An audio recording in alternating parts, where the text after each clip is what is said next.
लेकिन एक सवाल खड़ा होता है कि आखिर नीतीश कुमार इस परिस्थिति में पहुंच कैसे गए, जब नीतीश कुमार 28 विधायक हारने के बावजूद भी मुख्यमंत्री बन सकते हैं, जब नीतीश कुमार अपने मन के मुताबिक कभी भाजपा और कभी लालू यादव के साथ मिलकर सरकार बना लेते हैं और दोनों में मुख्यमंत्री रह सकते हैं। तो आज नीतीश कुमार की राजनीति इतनी कमजोर कैसे हो गई? आज नीतीश कुमार जनता के सामने एक्सपोज कैसे हो गए? हमारे पास क्या, नीतीश कुमार के पास समय था। 15 साल में नीतीश कुमार ने कभी भी मेडिकल इमरजेंसी को इमरजेंसी नहीं समझा। आपको याद होगा, ये पहली बार नहीं है कि इस तरह से लोगों की मौत हो रही है। बिहार में पहले भी ऐसा हो चुका है। चमकी बुखार जो कहा जाता है, पता नहीं कैसी आफतें बिहार में आती हैं। ये हर साल बिहार आता है और बच्चों को वहां निगल लेता है मुजफ्फरपुर। आप गुजरात भेज सकते हैं प्लेन, आप अमेरिका भेज सकते हैं प्लेन, आप चांद पर से ऑक्सीजन लेकर आ सकते हैं, लेकिन आपके पास संसाधन थे। आप चाहते तो केंद्र सरकार पर दबाव बना सकते थे, आप चाहते तो आज बिहार के लोगों को ऑक्सीजन के लिए मरना नहीं पड़ता।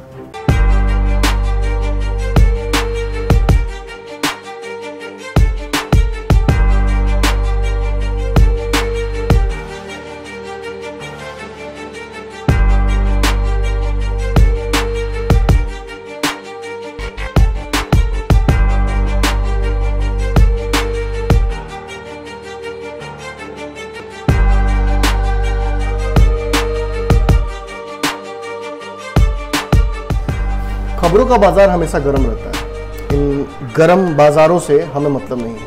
हम खबरों का बाजारीकरण नहीं करना चाहते। हम उन खबरों की तह तक पहुंचना चाहते हैं जिन खबरों की वजह से आपके जीवन पर असर पड़ता है। हम खबरों का पंचनामा करते हैं।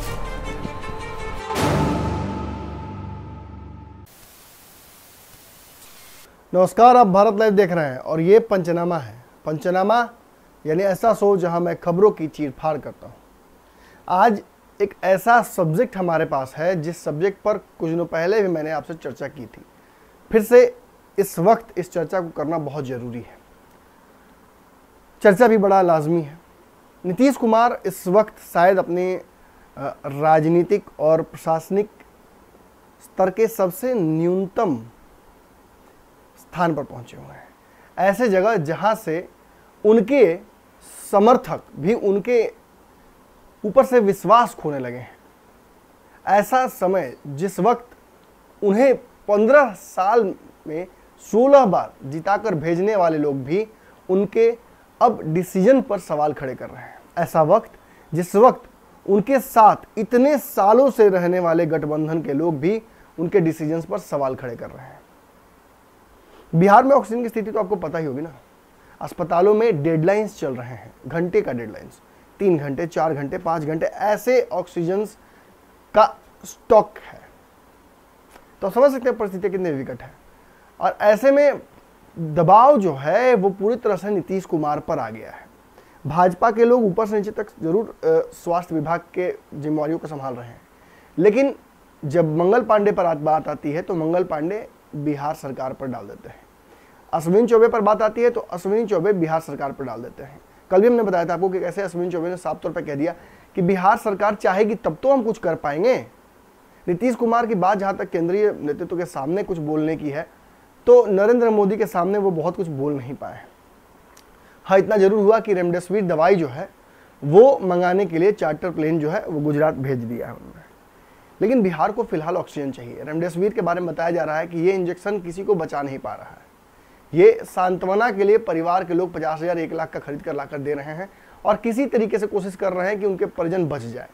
पटना में से कई वाकये हुए हैं। लगभग सभी अस्पतालों में रेमडेसिविर जो इंजेक्शन है वो लिखा जाता था, लेकिन अब जब से ये बात स्पष्ट हो गई है कि रेमडेसिविर जो इंजेक्शन है उसका ब्लैक मार्केटिंग भी हो रहा है, तो कहीं ना कहीं जो डॉक्टर हैं वो भी लिखने से अब परहेज कर रहे हैं। अब इतनी सारी जो विकट परिस्थितियां हैं इसमें हमने देखा कि भाजपा के लोगों ने धीरे धीरे इनिशिएटिव लेना शुरू कर दिया है। लेकिन एक सवाल खड़ा होता है यहाँ कि आखिर नीतीश कुमार इस परिस्थिति में पहुंच कैसे गए, जब नीतीश कुमार 28 विधायक हारने के बावजूद भी मुख्यमंत्री बन सकते हैं, जब नीतीश कुमार अपने मन के मुताबिक कभी भाजपा और कभी लालू यादव के साथ मिलकर सरकार बना लेते हैं और दोनों में मुख्यमंत्री रह सकते हैं। तो आज नीतीश कुमार की राजनीति इतनी कमजोर कैसे हो गई? आज नीतीश कुमार जनता के सामने एक्सपोज कैसे हो गए? इन सारे सवालों का एक सीधा जवाब तो नहीं है, लेकिन जवाबों की एक श्रृंखला है जो मैं आपको बता सकता हूँ। लेकिन नीतीश कुमार ने कहीं ना कहीं महत्वाकांक्षाओं के आगे कई बार हार मानी है। पिछली बार जब लालू यादव के साथ वो गए थे तो उनकी महत्वाकांक्षा थी कि वो नरेंद्र मोदी को चैलेंज कर सके, नरेंद्र मोदी के समानांतर खड़े हो सके। कहीं ना कहीं उन्हें एहसास भी हुआ और जो विपक्ष का साझा कार्यक्रम बना था वो भी बना। लेकिन सच्चाई यही है कि जब नीतीश कुमार को इस बात का एहसास हो गया कि ये महत्वाकांक्षा का समय नहीं बल्कि मौका परस्ती का समय है, तब उन्होंने 2017 में वापस भाजपा के साथ सरकार बनाने का चोरी दरवाजे से ही जो कहा था मन बना लिया। लेकिन अब परिस्थितियां ये हैं कि भाजपा के साथ रहकर भी वो काफ़ी असहज है। भाजपा जिसका कहीं ना कहीं एजेंडा बिहार में आत्मनिर्भर होने का है, वो लगातार प्रयास कर रही है। भाजपा के नेता लगातार नीतीश कुमार पर दबाव बनाए हुए हैं। केंद्रीय नेतृत्व तो नीतीश की सपोर्ट कर नहीं रहा है, बिहार के नेता नीतीश कुमार पर दबाव बनाए हुए हैं। ऑक्सीजन को लेकर भी बात अब ये आ रही है कि कई लगभग 2019-20 में ही केंद्र सरकार ने नीतीश कुमार समेत पूरे देश के मुख्यमंत्रियों को ये दिया था प्रपोजल कि वो ऑक्सीजन प्लांट्स बनाए अपने यहाँ। बिहार की सच्चाई ये है कि बिहार में एक भी ऑक्सीजन प्लांट रिफिलिंग नहीं है। यहाँ पे रिफिल कहीं से हो जाता है लेकिन ऑक्सीजन का यहाँ पे एक भी प्लांट है नहीं। हमें झारखंड जाना पड़ता है या उत्तर प्रदेश या आसपास के इलाकों में। अब समस्या समझने की कोशिश कीजिए। जब हमारे पास समय था, हमारे पास क्या, नीतीश कुमार के पास समय था। 15 साल में नीतीश कुमार ने कभी भी मेडिकल इमरजेंसी को इमरजेंसी नहीं समझा। आपको याद होगा, ये पहली बार नहीं है कि इस तरह से लोगों की मौत हो रही है। बिहार में पहले भी ऐसा हो चुका है। चमकी बुखार जो कहा जाता है, पता नहीं कैसी आफतें बिहार में आती हैं। ये हर साल बिहार आता है और बच्चों को वहाँ निगल लेता है मुजफ्फरपुर में। और मुजफ्फरपुर में जो तांडव होता है वो आपको अच्छे से याद होगा। वहाँ भी ऑक्सीजन की कमी हो जाती है, बच्चों को जब पहुँचाना होता है तो बेड्स की कमी हो जाती है, जमीन पर इलाज कराना पड़ता है बच्चों का, बच्चों की जाने जाती हैं। और इन परिस्थितियों के बावजूद सोचिए जरा सा, आज तक नीतीश कुमार ने इस आत्मनिर्भरता के बारे में सोचा नहीं। आप गुजरात भेज सकते हैं प्लेन, आप अमेरिका भेज सकते हैं प्लेन, आप चांद पर से ऑक्सीजन लेकर आ सकते हैं, लेकिन आपके पास संसाधन थे। आप चाहते तो केंद्र सरकार पर दबाव बना सकते थे, आप चाहते तो आज बिहार के लोगों को ऑक्सीजन के लिए मरना नहीं पड़ता। या पीछे बांसघाट है, पता है बांसघाट में क्या हो रहा है? शेड बनाया जा रहा है। जो स्थानीय विधायक है भाजपा के नितिन नवीन जी, बहुत अच्छा प्रयास कर रहे हैं। अब वो देख रहे हैं कि ज़्यादातर लोग कहाँ होंगे, लेकिन नेता, कहावत है, बाबा कहते हैं नेता वहीं जाता है जहाँ भीड़ ज़्यादा होता है। अभी बंगाल में भीड़ ज़्यादा था, बंगाल में था। अब सबसे ज़्यादा नेताओं को जानते हैं भीड़ कहाँ मिलेगी, या तो अस्पताल में या शमशान घाट में। अब अस्पताल वाले जब तक जिंदा है तब तक उनसे कोरोना होने का डर है, तो वहाँ केवल आपको पप्पू यादव जैसा नेता मिलेगा घूमता हुआ। पप्पू यादव जैसा क्या, पप्पू यादव ही मिलेंगे।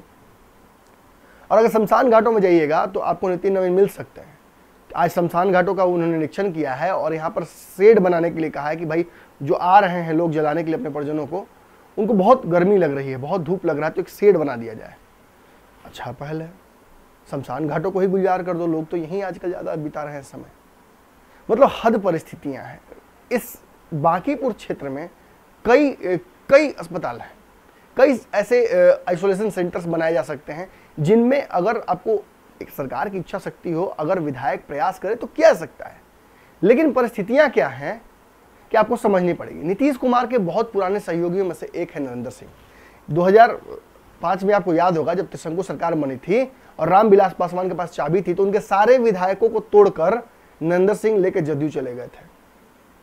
और आज नरेंद्र सिंह के पुत्र जो है सुमित सिंह, वो निर्दलीय विधायक जीत कर आए थे। नीतीश कुमार टिकट नहीं दिया था उनको, लेकिन जीत के आए तो फिर अशोक चौधरी के माध्यम से उनको मंत्री बनवाया हुआ है। लेकिन नरेंद्र सिंह का जमीन थोड़ा जग गया है। उन्होंने नीतीश कुमार पर भी, हालांकि उन्होंने पत्र में लिखा, पत्र लिखकर उन्होंने हमला किया है, लेकिन उन्होंने लिखा कि हमला नहीं है, ये कंस्ट्रक्टिव क्रिटिसिज्म है। ये आपके बारे में मैं जो कह रहा हूँ ये सच्चाई है और इसे सलाह के तौर पर आप लें। उन्होंने कई सलाह दी है, जैसे कंकड़बाग में जो एरिया है बचा हुआ है उसको कहा है उन्होंने कि तब्दील कर दिया जाए आइसोलेशन सेंटर में।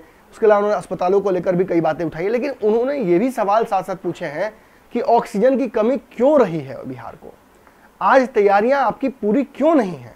इन सारे सवालों के साथ साथ कहीं ना कहीं नरेंद्र सिंह ने यह भी तय कर दिया है कि नीतीश कुमार जी बिहार में इतने दिनों तक जो सरकार चलाने की कोशिश कर रहे थे, उनका पूरा का पूरा ध्यान केवल सरकार पर था। यानी आप समझ सकते हैं नीतीश कुमार के अपने भी अब नीतीश कुमार पर सवाल खड़े करने लगे हैं। इतना ही नहीं, जिस तरीके से आपको याद होगा आरसीपी सिंह कुछ दिनों पहले संगठन की जिम्मेदारी अपने हाथ में उन्होंने ली थी।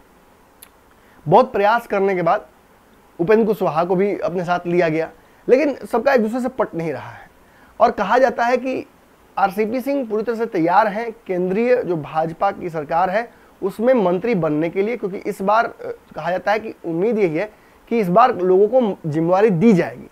लेकिन क्या होता है, परिस्थितियां यहां भी अलग हैं, यहां भी राजनीति हावी हो जाती है। नीतीश कुमार की अपनी महत्वाकांक्षा है कि वो जो 28 सीटों का नुकसान हुआ है उसकी भरपाई जल्दी से जल्दी कर ले, और यही कहीं ना कहीं भाजपा की भी मंशा है कि वो बिहार में नीतीश कुमार से अलग हटके आत्मनिर्भर हो जाए। देखिए, सबकी महत्वाकांक्षा है, महत्वाकांक्षा तेजस्वी यादव की भी है। एक युवा जो बिहार का डिप्टी सीएम बना था, एक युवा जिससे कहीं ना कहीं कुर्सी छीन ली गई, वो बिहार का सीएम बनना चाहता है। उसके साथ जो खड़े लोग हैं पूरी कार्यकर्ता, वो भी चाहते हैं कि वो सीएम बन जाए। लेकिन होता क्या है, आज राजद एक राजनीतिक सूचिता का परिचय दे रही है।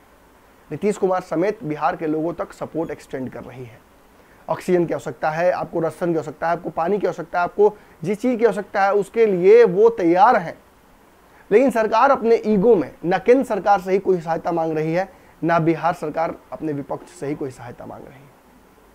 कभी लोजपा कहती है कि तैयारियां शुरू कर दीजिए, अपने अपने जो सांसद और विधायक है अपने अपने जो फंड्स हैं उससे आत्मनिर्भर बनाए अपने क्षेत्र को। राजद भी ऐसा ही करती है, लेकिन कोई ठोस तैयारी सरकार की तरफ से नहीं दिखती है। आज खबर आई है कि नीतीश कुमार सड़कों पर उतरना शुरू कर चुके हैं। कल याद होगा आपको, पंचनामा के दौरान मैंने आईना दिखाते हुए नीतीश कुमार को ललकारा था और कहा था कि सड़कों पर उतरिए और जनता के बीच आइए और हमें सांत्वना दीजिए, आंखों में आंखें डालकर बताइए।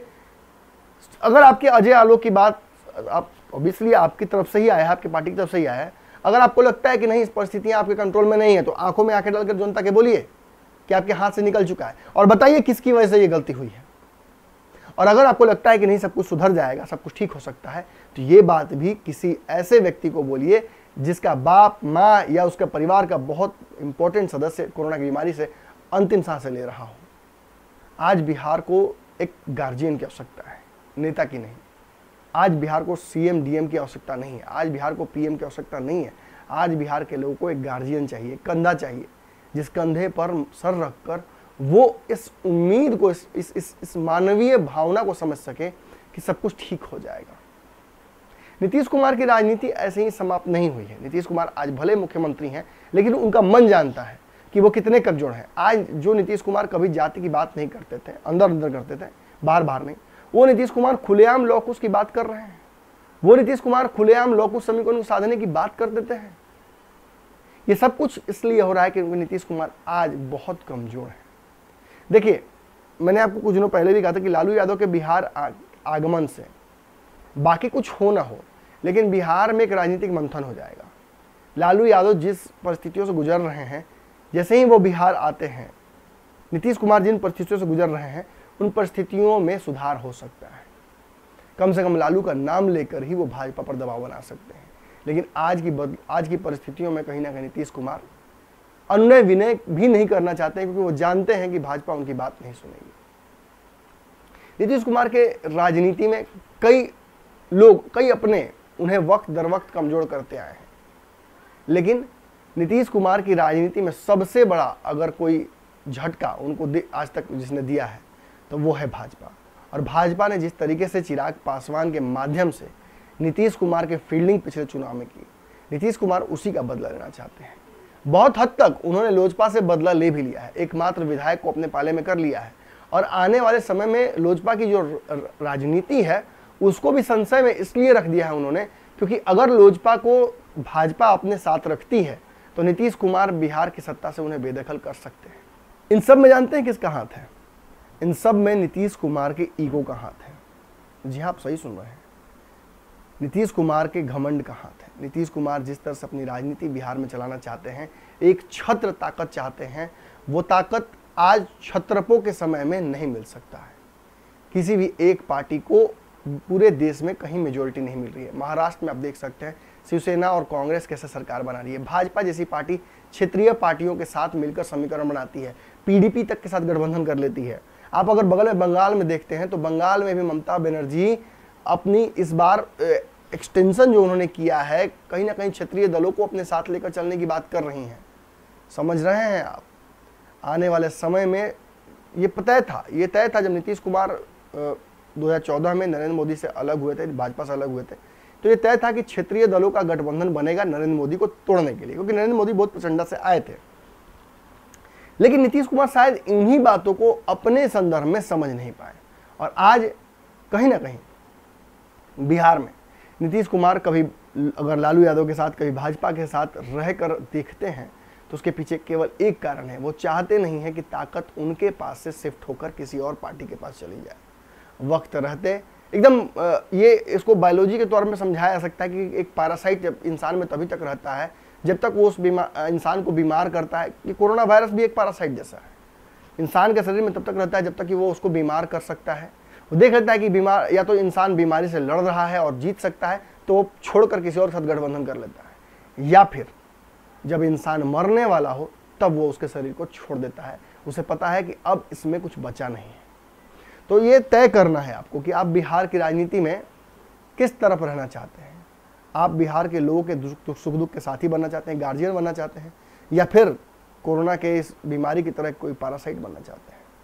आज के पंचनामा में इतना ही। खबरें लगातार चलती रहेंगी भारत लाइव पर। इन खबरों को प्राप्त करने के लिए आपको इस चैनल को सब्सक्राइब करना चाहिए।